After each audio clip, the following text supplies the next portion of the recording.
वज़ीर-ए-आज़म शहबाज शरीफ ने अपना मीटर अपनी रीडिंग ऐप का इफ्तिताह कर दिया। कहा यह ऐप कराची से पेशावर तक काम करेगी, फ़ायदा आम सारिफ को पहुँचेगा। वज़ारत पावर डिवीज़न का कहना है कि सार्फिन मीटर रीडिंग की मुकर्ररा तारीख पर मीटर की तस्वीर लेकर ऐप पर अपलोड करेंगे।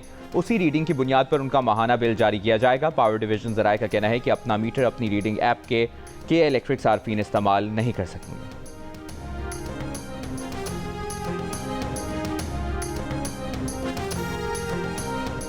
JUIFA के ज़ेर एहतमाम बडग्राम में शायर इस्लाम कॉन्फ्रेंस मौलाना फजल रहमान ने कहा कि 2018 की तरह 2024 का इलेक्शन भी धांधली ज़दा है, नताइज तस्लीम नहीं करते, ये हुकूमतें नहीं चलेंगी। आवाम के फैसले के आगे सर तस्लीम खम किया जाए। ऐवान ने 18 साल से कम उम्र लड़के और लड़की के निकाह को नाजायज़ करार दिया, ये जायज़ निकाह पर कतगन है।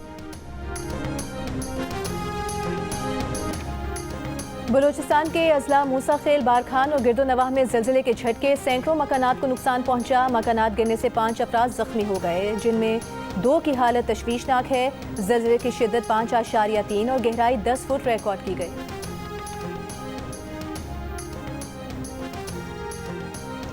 सिक्योरिटी फोर्सेस की बलूचिस्तान के जिला दुक्की में कार्रवाई, शदीद फायरिंग के तबादले में 2 दहशतगर्द हलाक, 2 गिरफ्तार। ISPR के मुताबिक ऑपरेशन खुफिया इतलात पर किया गया, असलहा और गोला बारूद बरामद। हलाक और गिरफ्तार दहशतगर्द भारतीय स्पॉन्सर्ड थे। वज़ीर-ए-आज़म शहबाज शरीफ की कामयाब ऑपरेशन पर सिक्योरिटी फोर्सेस की पजीराई, कहा मुल्क से दहशतगर्दी के खात्मे के लिए पुरअज़्म।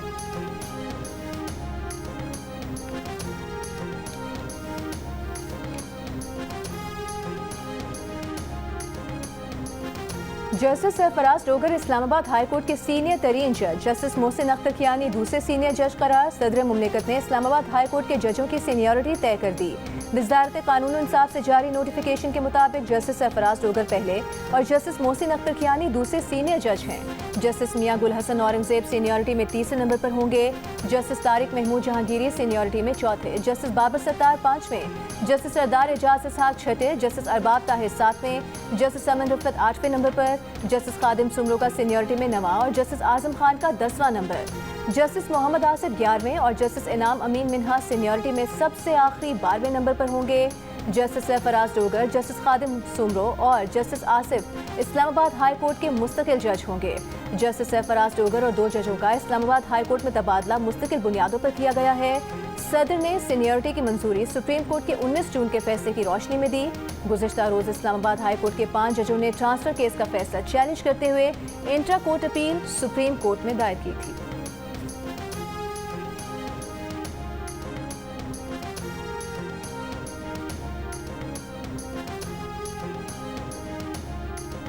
अमरीका ने इस्फहान में ईरान की एटमी तनसीबात पर हमले में बंकर बस्टर बम इस्तेमाल नहीं किए। अमरीकी मीडिया की रिपोर्ट के मुताबिक इस्फहान की एटमी तनसीब में 60% अफजूदा यूरेनियम मौजूद था। बंकर बस्टर बम इसलिए इस्तेमाल नहीं किए गए क्योंकि वो मौसर न होते। Chairman joint chief of staff ने ये बात अमरीकी सेनेटर्स को बताई। रिपोर्ट के मुताबिक फर्दो और नतन्स की तनसीबात पर बंकर बस्टर बम गिराए गए थे।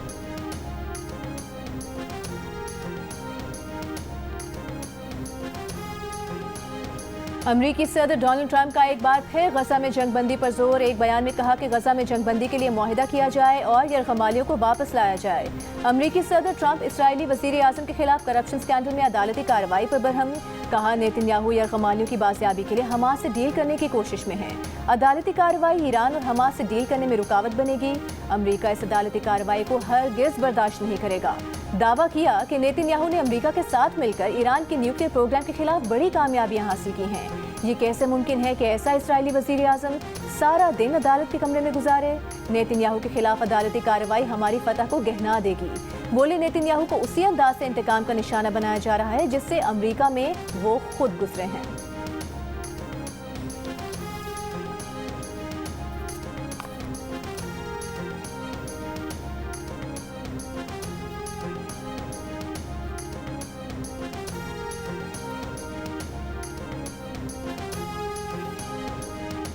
गजा में इसराइली फौज के हमले, रफा में इसराइली बमबारी से इमदाद के मुंतजर 4 फलस्तीनी शहीद। सुबह से जारी इसराइली हमलों में मजीद 23 फलस्तीनी शहीद।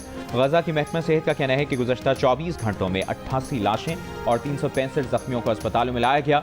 इसराइली फौज का शिमाली गजा के मुख्तलिफ इलाकों से फलस्तीनियों को इनखला का हुक्म। अमरीकी सदर ट्रंप का गजा में जंगबंदी मुआहिदा करने और मुखबियों को वापस लाने का मुतालबा।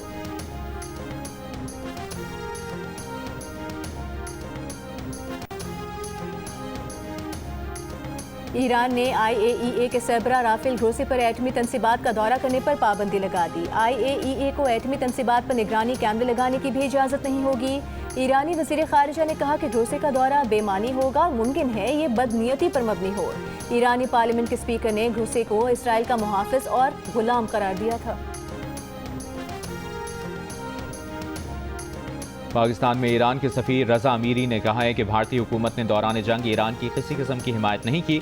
जियो न्यूज़ के प्रोग्राम जिरगा में मेज़बान सलीम साफ़ी से गुफ्तगू के दौरान ईरान के सफ़ीर का कहना था कि भारत खित्ते में अमरीका का इत्तेहादी और उसके ज़ेर असर है। इसराइल से भारत के गहरे मरासिम हैं। ईरानी सफ़ीर का तफसीली इंटरव्यू देखिए आज रात 10:05 पर सिर्फ जियो न्यूज़ पर।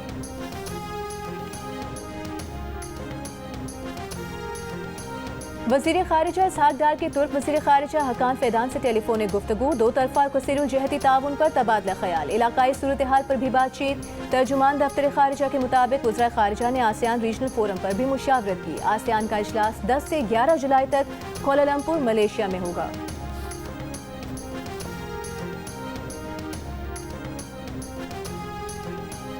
इसराइल में कराए गए ताज़ा तरीन सर्वेस के मुताबिक इसराइली वज़ीर-ए-आज़म नेतन्याहू इसराइली आवाम का एतमाद खोने लगे हैं।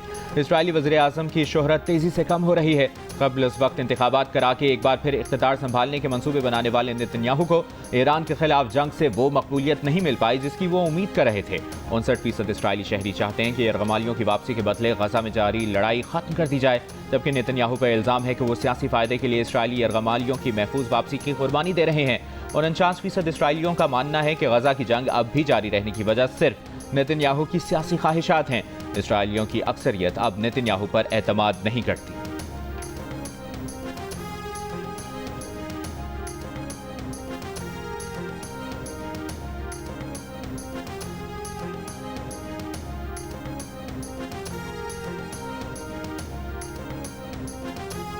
पाकिस्तान की एक भी यूनिवर्सिटी दुनिया की 350 बेहतरीन जामियात में जगह बनाने में नाकाम। आलमी इदारे QS ने साल 2026 के लिए जामियात की दर्जाबंदी जारी कर दी।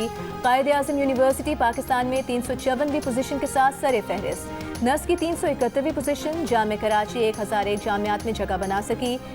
सिंध की कोई और जामिया 1500 जामियात में भी जगह न बना सकी। दुनिया की 10 बेहतरीन जामियात में Massachusetts institute of technology America पहले, इंपीरियल कॉलेज लंदन दूसरे और स्टैनफोर्ड यूनिवर्सिटी अमेरिका तीसरे नंबर पर है।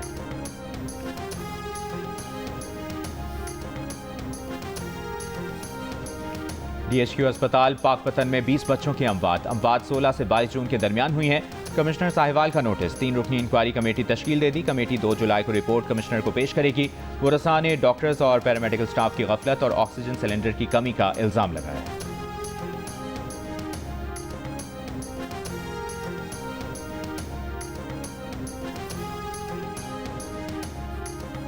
अमीर जमात इस्लामी हाफिज नईम उर रहमान ने कहा है कि मखसूस नशिस्तों पर शर्मनाक फैसला स्याह अदालती तारीख में एक और बाब का इजाफा है। इन नशिस्तों पर तहरीक इंसाफ का हक था, मगर इन नशिस्तों की बंदरबांट की गई। कराची में जमात इस्लामी का हक छीन कर एक मेयर मुसल्लत किया गया है। अब तक समझते थे कि PTI के 32 UC चेयरमैन ने दबाव की वजह से वोट नहीं दिया था।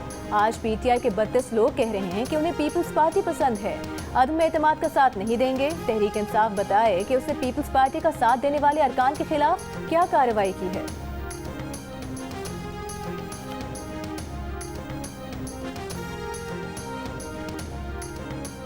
वज़ीर इत्तलात सिंध शर्जील इनाम मेमन ने कहा है कि हाफिज नईम अब तक मेयर ना बन सकने के सदमे से नहीं निकले हैं। सिंध में बल्दियाती निज़ाम अपनी आईनी हुदूद के अंदर काम कर रहा है, जबकि पंजाब में बल्दियाती इलेक्शन हुए ही नहीं हैं। पंजाब में बैठकर सिंध के बल्दियाती निज़ाम को निशाना बनाना मुनाफिकत की इंतहा है। हाफिज नईम पंजाब और खैबर पख्तूनख्वा में भी बल्दियाती इलेक्शन के लिए आवाज़ क्यों नहीं उठाते? सियासी नाकामियों को छुपाने के लिए हुकूमत सिंध पर इल्ज़ामात लगाना मुनासिब नहीं।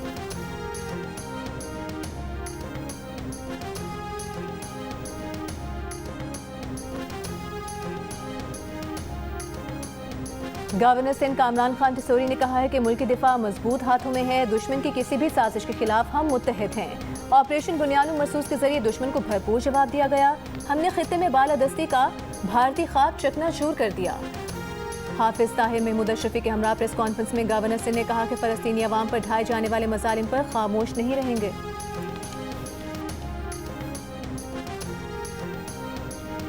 फैसलाबाद में पसंद की शादी ना होने पर लड़की ने फंदा डालकर खुदकुशी कर ली। लड़के को मालूम हुआ तो दानियाल ने भी अपने घर में खुदकुशी कर ली।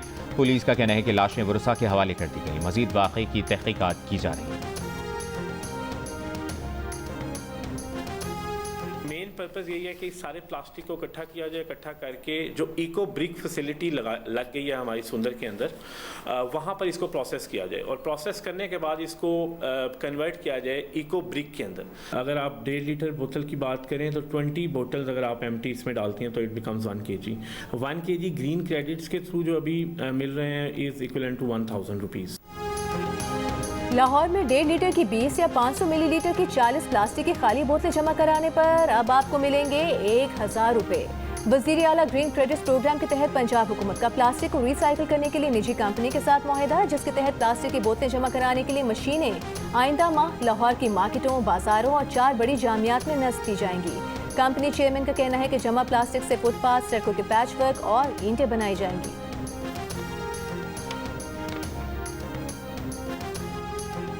ईरानी मुसल्लह अफवाज के चीफ ऑफ स्टाफ का सऊदी वज़ीर दिफा को टेलीफोन। सऊदी मीडिया के मुताबिक खित्ते में होने वाली पेशरफ्त, अमन व सलामती बरकरार रखने के लिए कोशिशों पर तबादला ख्याल। दिफाई शोबे में 2 तरफा ताल्लुकात का जायजा लिया।